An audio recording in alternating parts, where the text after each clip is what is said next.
దత్తాత్రేయ నమ. జయ గురు దత్తాత్రేయ నమ. ఈ వీడియోలో మనం 2025వ సంవత్సరంలో ఏ రాశుల వారికి ప్రభుత్వ ఉద్యోగం అనుకూలంగా ఉంటుంది, అలాగే ప్రభుత్వ ఉద్యోగం కాకుండా వారు చేసే ప్రయత్నాన్ని బట్టి ఒక పెద్ద జాతీయ అంతర్జాతీయ స్థాయిలో ఉన్నటువంటి సంస్థల్లో ఉద్యోగంలో ప్రవేశించడానికి కానీ ఉద్యోగంలో మార్పు కొరకు చేసే ప్రయత్నాలకి ఈ 2025వ సంవత్సరం మన మే నెల నుంచి ముఖ్యమైనటువంటి గ్రహాల మార్పు కారణంగా ఏ రాశి వారికి ఏ ఏ ఫీల్డ్, ఏ ఏ పరిశ్రమలు, ఏ ఏ సంస్థల్లో అనుకూలత ఉంటుంది,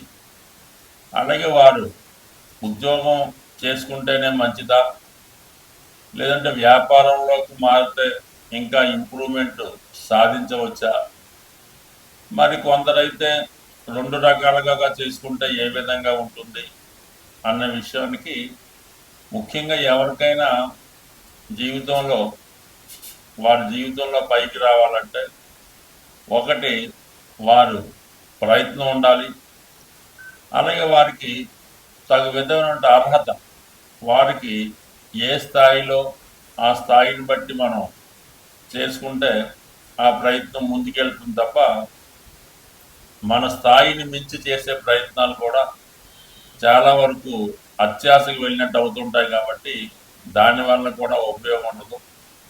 బట్ ఏదైనా మీ అర్హత, మీ స్థాయిని బట్టి ప్రయత్నం చేసినప్పుడు దానికి గ్రహాల యొక్క సహకారం కూడా కొద్దిగా యాడ్ అయి అది మీ యొక్క భవిష్యత్తుకి ముందుకు తీసుకెళ్ళడానికి అనుకూలత ఏర్పడుతూ ఉంటుంది.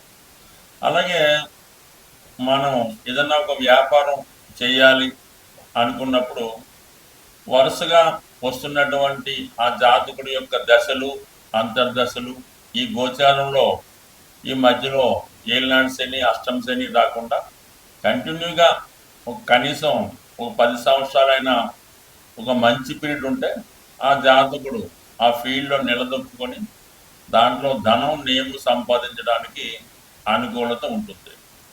మనం ఏదైనా ఒక వ్యాపారం కానీ ఒక వ్యవహారం కానీ ప్రారంభించినప్పుడు ప్రస్తుతం ఉన్నటువంటి టైం చూసుకోవడం జరుగుతుంటుంది. అంటే ఒక 6 నెలల దాకా, సంవత్సరం దాకా టైం బాగానే ఉంది కాబట్టి ఈ ప్రారంభం అది బాగానే జరుగుతుంది. ఆ సంవత్సరం 6 నెలలు దాటిన తర్వాత నెమ్మదిగా మరి ఆ బ్యాడ్ పీరియడ్ స్టార్ట్ అయినప్పుడు మొత్తం క్లోజ్ అవ్వడం కూడా జరిగి చివరికి అప్పులు మిగిలే అవకాశం ఉంటుంది. కాబట్టి సో ఏదైనా ఉద్యోగంలో ప్రవేశించడానికి రాబోయే దశలతో పెద్దగా అక్కర్లేదు, ఫలితం అక్కర్లేదు. రాబోయే దశ బాగున్నా బాగుపోయినా ఉద్యోగంలో ప్రవేశించాక ఉద్యోగంలో ఒడిదుడుకు ఎదుర్కొన్నా అది కంటిన్యూగా అవ్వడం జరుగుతుంటుంది. అంటే ప్రభుత్వ ఉద్యోగం అయినప్పుడు, మళ్ళీ ప్రైవేట్ ఉద్యోగం అయినా కాబట్టి కొంత ఆటుపోట్లు ఉంటాయి.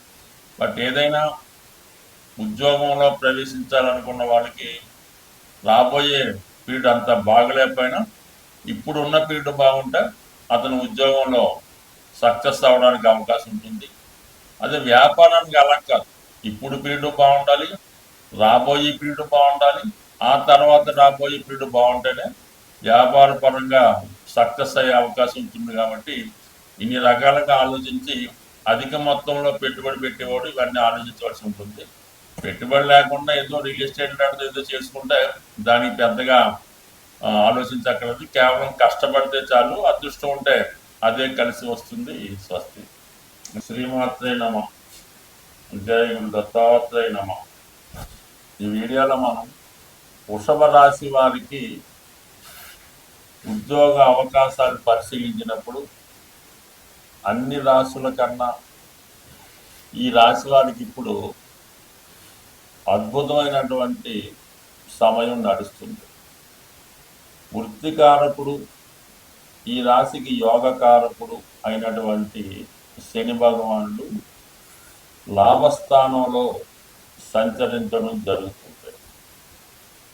శని ఎప్పుడు కూడా వారి యొక్క జాతకాన్ని బట్టి ముందుగా కఠినమైనటువంటి పరీక్షలకి గురి చేయడం జరుగుతుంటుంది. అంటే ఒకరి దగ్గర సబార్డినేట్గా ట్రైనింగ్ అయి చాలా వరకు కష్టపడి తర్వాత స్వతంత్రంగా జీవనోపాధి ప్రారంభించుకోవడానికి ఏదైనా అది వృత్తి అవ్వచ్చు, ఉద్యోగం అవ్వచ్చు, వ్యాపారం అవ్వచ్చు, ఏదైనా సరే జాతకుడికి విద్య భాగంలో కలిసి రావడం జరుగుతుంది. సుమారుగా 36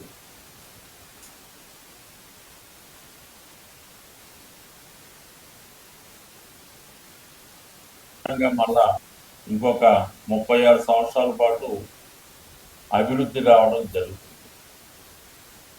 ఈ రాశి వారికి, వృషభ రాశి వారికి అదృష్టవశాత్తు ఇది ఆర్థిక పరమైనటువంటి రాశి. అంటే సహజ రాశి చక్రంలో ధనస్థానం అవడం వల్ల ఈ రాశిలోనే భూములు, అలాగే లిక్విడ్ క్యాష్, గోల్డ్ అన్ని రాశిలోనే ఉంటాయి. సహజంగా ఈ రాశిలో జన్మించిన వారు ఆర్థికంగా స్థిరపడినటువంటి కుటుంబంలో జన్మించడం జరుగుతూ ఉంటుంది. అటువంటి వీరికి శని యోగకారకుడుగా లాభస్థాన సంచారం వల్ల ఏమవుతుందంటే మరి వీళ్ళకి ఉద్యోగ ప్రయత్నాలు చేస్తున్న వారికి ఎస్పెషల్లీ శని ఎప్పుడు కూడా కష్టపడడానికే ప్రాధాన్యత ఇస్తారు. అందువల్ల ఎవరైతే ఉద్యోగం కొరకు ప్రయత్నం చేస్తున్నారో వారికి ఎక్కువగా బ్యాంకింగ్ అండ్ ఫైనాన్స్ రంగంలోను, సాఫ్ట్వేర్ రంగంలోను, సినిమా ఇండస్ట్రీలోను ప్రవేశానికి అనుకూలంగా ఉంటుంది. అంటే సినిమా ఇండస్ట్రీలో ప్రవేశం అంటే మీరు ఏదైనా ఒక పెద్ద డైరెక్టర్ దగ్గర, లేదంటే కెమెరామ్యాన్ దగ్గర, రచన చేసే వాళ్ళ దగ్గర అసిస్టెంట్గా చేరి మీరు వర్క్ నేర్చుకోవడం జరుగుతుంది. అంతే తప్ప మీకు సినిమా పరిశ్రమలో వీళ్ళు వెళ్ళటమే ఓ సినిమా తీసేద్దామను, ఒక హీరోగా నటిద్దామంటే మాత్రం సాధ్యమయ్యే పని కాదు. ముందు మీరు సబార్డినేట్గా నేర్చుకుంటే ఇది మీకు సినిమా పరిశ్రమ వర్కౌట్ అవుతుంది. అలాగే ఈ రాశిలో ఉన్నటువంటి స్త్రీలకి బ్యూటీకి సంబంధించినవి, అలాగే ఖరీదైనటువంటి వస్త్ర పరిశ్రమ, లేదంటే పెద్ద పెద్ద డిపార్ట్మెంటల్ స్టోర్లు, ఎక్కువ పెద్ద లక్షల కోట్లు టర్నోవర్ చేసే ఈ వస్త్ర వ్యాపారస్తులు కానీ వాళ్ళ దగ్గర కానీ, లేదంటే గోల్డ్ సంబంధించినవి ఏదో లలిత జ్యువెలర్స్ లాంటి పెద్ద పెద్ద బంగారు వ్యాపారస్తుల దగ్గర ఉద్యోగ ప్రవేశానికి కూడా స్త్రీలకు ఎక్కువగా అవకాశం ఉంటుంది. అలాగే వీళ్ళు ఏదన్నా ఈ బొటెక్కు, ఈ బ్యూటీ పార్లర్లు ఇటువంటివి ఏమన్నా ప్రారంభించుకోవడానికి ఇది అనువైన సమయం. ఈ రాశి వారికి 2 రంగాలు కూడా కలిసి వస్తాయి. అటు వ్యాపారం కలిసి వస్తుంది, ఉద్యోగం కలిసి వస్తుంది, అలాగే వ్యవసాయం కూడా కలిసి వస్తుంది. ఏదైనా చిన్న స్థాయి నుంచి నెమ్మదిగా వెదగాలి తప్ప ఒకేసారి ఉన్నత స్థాయికి వెదగాలంటే మాత్రం 100% అది ఫెయిల్యూర్కి కారణం అవుతూ ఉంటుంది. అలాగే రాహు కూడా ప్రస్తుతం దశమ స్థానంలో ఉన్నాడు కాబట్టి మీరు వైద్య సంబంధించినటువంటి వృత్తుల్లో ఉంటే, దాంట్లో సునాయాసంగా మీరు ప్రవేశించవచ్చు.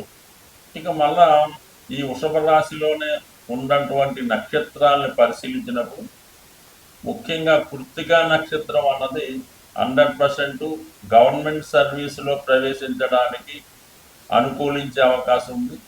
ఏమాత్రం అవకాశం ఉన్నా మీరు రాజకీయ పార్టీలో కూడా ప్రవేశించి అక్కడ కూడా మీరు కార్యకర్తగా కాకుండా ఒకరి దగ్గర పనిచేసినట్టు ఉండాలన్నమాట. అలాగే రోహిణి నక్షత్రం అన్నది సాధారణంగా చాలా అద్భుతమైనటువంటి డెవలప్మెంట్కి కారణం అవుతుంటుంది. మీరు ఆటోమొబైల్ రంగంలో ప్రవేశించవచ్చు, ట్రావెల్స్ పెట్టుకోవచ్చు, రెస్టారెంట్కు సంబంధించినవి కూడా పెట్టుకోవచ్చు. అలాగే ఎక్స్పోర్ట్ అండ్ ఇంపోర్ట్ కూడా మీకు రోహిణి వారికి బాగా కలిసి వస్తుంది. అంటే రోహిణి వాళ్ళు ఎప్పుడు కూడా వారికి వచ్చిన ఆలోచన ప్రకారం 10 మందిలా కాకుండా కొద్దిగా డిఫరెన్స్గా ఏదైనా చేయాలనే ఉద్దేశంతో ఏదైనా కొత్త ప్రోడక్ట్ని లాంచ్ చేయడం, కొత్తగా మీ యొక్క వ్యాపారాన్ని ప్రారంభించడం జరుగుతూ ఉంటుంది ఈ రోహిణి నక్షత్రం వారు. ఇక మృగశిర నక్షత్రాన్ని మనం అందులో పరిశీలిస్తే వారు ఎప్పుడు కూడా ఉన్నదాన్ని ఎప్పుడు ఇంప్రూవ్మెంట్ చేసుకుంటూ ఎక్కడ ఏది ఇండస్ట్రీ బాగుంది, ఏ పరిశ్రమ బాగుంది అన్నట్టు అన్వేషిస్తూ అందులో ప్రవేశించడానికి ప్రయత్నం చేస్తూ ఉంటారు ఈ మృగశిర నక్షత్రం వారు. సో ఏదైనా ప్రస్తుతం ఈ రాశి వారికి గురువు ధనస్థానంలో ఉండడం, శని లాభస్థానంలో ఉండడం, అద్భుతంగా ఒక సంవత్సరం పాటు మీరు నిజాయితీగా అక్రమాలు చేయకుండా, అత్యాశకు పోకుండా ఏది చేసినా కూడా కలిసి వస్తుంది. ఎక్కువగా ఉద్యోగ ప్రయత్నమే బెస్ట్. ఉద్యోగ ప్రయత్నం ప్రవేశించినప్పుడు మనం ఇందాక చెప్పినట్టు బ్యాంకింగ్, ఈ సాఫ్ట్వేర్, అలాగే గవర్నమెంట్ సంబంధించినప్పుడు ఎందులో అయినా ప్రవేశించవచ్చు. ఎక్కువగా పశువుల డాక్టర్లు అంటే జంతువులకి రోగం వైద్యం చేసే పశువుల డాక్టర్లకి ఇది చాలా అద్భుతమైనటువంటి రాశి. అందులో ప్రవేశించాలనుకున్నా, దానికి సంబంధించినటువంటి బిజినెస్ ఏం చేద్దాం అనుకున్నా కూడా మీకు బాగా కలిసి వచ్చే అవకాశం ఉంది. ప్రస్తుతం వృత్తిపరంగా ఎంత ప్రయత్నం చేసినా సరైనటువంటి వృత్తిలో మనం స్థిరపడలేకపోతున్నాం అనుకున్న వాళ్ళకి వారి యొక్క ప్రస్తుతం జరుగుతున్నటువంటి జన్మ జాతకంలో దశ అంతర్దశను బట్టి ఆధారపడి ఉంటుంది. ఇప్పుడు మనం అనుకున్నది అంటే కేవలం కామన్గా గోచారీత్యా ఉన్నటువంటి ఫలితాలు, తర్వాత సహజంగా ఏ రాశి వారికి ఎప్పుడు ఏది అనుకూలం అనుకున్నాం. అయితే అన్నిటికీ ఒకే పరిహారం అన్నట్టుగా ఈ ఉద్యోగానికి అంటే ఒక క్రమశిక్షణ ఉద్యోగం అంటే సూర్య భగవానుడు ఖచ్చితంగా టైంకి సూర్యోదయం అవుతుంది, సూర్యాస్తం అవుతుంది. ఎంత వర్షం వచ్చినా ఏది వచ్చినా సూర్య భగవానుడు ఆ టైం టు టైం తన పని చేసుకుంటూ వెళ్తూ ఉంటాడు. అలాగే ఏదైనా వృత్తిలో స్థిరపడాలనుకున్న వాళ్ళకి ఒక క్రమశిక్షణగా ఒక ఉదయం వేకువజామునే లెగ్స్ ఉండడం, అలాగే సాయంకాలం సమయంలో నిద్ర, ఇవన్నీ ఒక టైంలో పంచుమాటుగా చేయాలి. మీరు పొద్దున్న లేచారు 5:30 ఓకే, ఇదో పార్క్ వెళ్ళారు వాకింగ్ అరగంట టైం ఓకే, టిఫిన్ 9:30 అంటే 9:30కి రోజు భోజనం 1:30 2 అనుకుంటే ఆ టైంలోనే భోజనం, సాయంకాలం 4 గంటల టీ అంటే 4 గంటలకే తాగండి, మళ్ళీ 8 గంటల ఈ టైం మెయింటైన్ చేయండి. మీరు ఖాళీగా ఉండండి, కానీ ఈ ప్రతి పని కూడా ఒక టైంకి పర్ఫెక్ట్గా చేయడం వల్ల, అలాగే మీరు ఎక్కడ ఉన్నారు మీ మదర్కి ఫోన్ చేయాలి ప్రతిరోజు అదే టైంకి, లెగిసిన వెంటనే ఉదయం 7 గంటలకి అదే టైంకి మీరు ఫోన్ చేయండి, ఆవిడ ఎదురు చూస్తుంటారు, మీ పని కార్యక్రమం పూర్తవుతుంది. ఈ విధంగా ఒక టైం ప్రకారం సిస్టమేటిక్గా మీరు నిరుద్యోగిగా ఉన్నా ఉద్యోగం ఉన్నా ఈ టైం సెన్స్ పాటించడం వల్ల కంపల్సరీగా మీ యొక్క వృత్తి వ్యాపారాలు ఇంప్రూవ్మెంట్ అవుతూ ఉంటాయి. మీరు ఒక షాప్ పెట్టుకున్న కాలనీలో ఉన్నారు, ఒక్క మనిషి రానివ్వండి రానివ్వకండి, టైం మెయింటైన్ ఉదయం 6 గంటలకి షాప్ ఓపెన్ చేయమని బోర్డు రాయండి, 6 గంటల నుంచి సాయంకాలం 6 గంటల దాకా ఉంటుంది. ఎంత ఇబ్బంది వచ్చినా ₹1 అమ్మకపోయినా ఉదయం 6 నుంచి సాయంకాలం దాకా ఓపెన్ అయి ఉంటే నెమ్మదిగా మీ కస్టమర్స్ పెరుగుతారు, సమయంగా ఆ టైంకి వచ్చి తీసుకెళ్ళడం కూడా జరుగుతూ ఉంటుంది.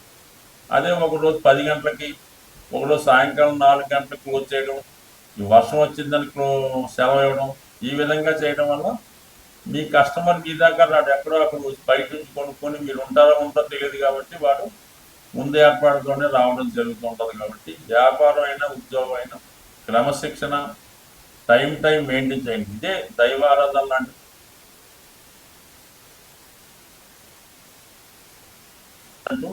ఉద్యోగం అయినా వ్యాపారం అయినా సక్సెస్ అవుతారు. దాంతోపాటు ఏంటంటే ప్రతిరోజు సూర్య భగవానుడి ఆరాధన, అంటే అతనే క్రమశిక్షణ కారణం అవుతుంటాడు.